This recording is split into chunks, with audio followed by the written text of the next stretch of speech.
So did Deborah know if Marvin maybe had some issues with his business associates? There was some bad blood. He did have some enemies.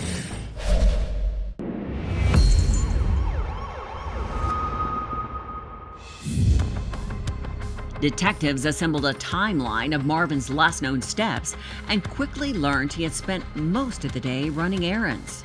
As far as we could tell, Marvin went to St. Clairsville for an appointment. Marvin returned to Powhatan, went to a hardware store. He talked to someone about borrowing a trailer, got something to eat. Then he returned to the hunting cabin somewhere around 1:30, 2:30, around there. Detectives concluded Marvin had been killed sometime between 2:30 and 5 o'clock that afternoon. They spoke with Marvin's devastated wife, Deborah, and stepdaughter, Meredith, who had been out buying furniture.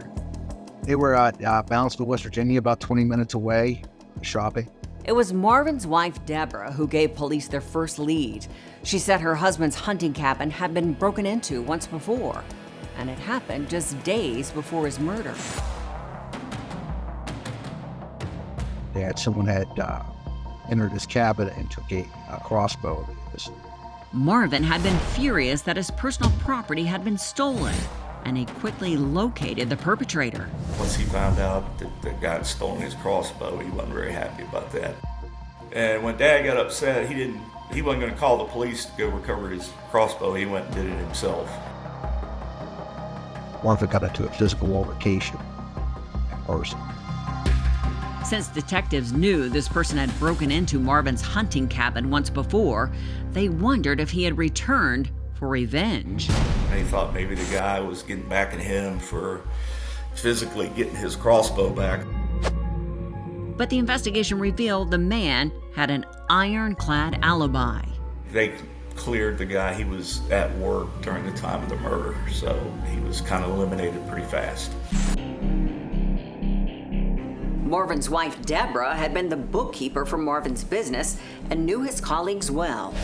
Marvin owned a construction company that worked for a local coal mine. It wasn't a large operation, but it was pretty successful. I didn't have a lot of employees. So did Deborah know if Marvin may have had any issues with, say, his business associates? There was some bad blood. He could be a hard man. He did have some enemies. He didn't suffer fools at all. He would tolerate any disrespect. But interviews with Marvin's coworkers and employees failed to produce a lead. The tips kept flooding in. You get a case like this, you got to take anybody that could possibly be any type of enemy and look at them as a potential suspect. Every little lead that we got, or every little tip that came in, we spent a lot of time running those down. It was a very frustrating case. The investigation was hitting a disappointing standstill. We didn't know what was going on. Marvin's family offered a $50,000 reward for any information about the crime. The worst part's the family. They look to you to bring their loved one justice. You got to tell them we'll work on them. We're doing everything we can. The answer to one critical question continued to elude them. Who benefits? Hate, love, or money is your three reasons to kill someone, sometimes all three. Found out that the accountant was getting ready to tell Marvin some things that Deborah didn't want him to hear. So when you confronted them, what did you want to say? You had our father murdered.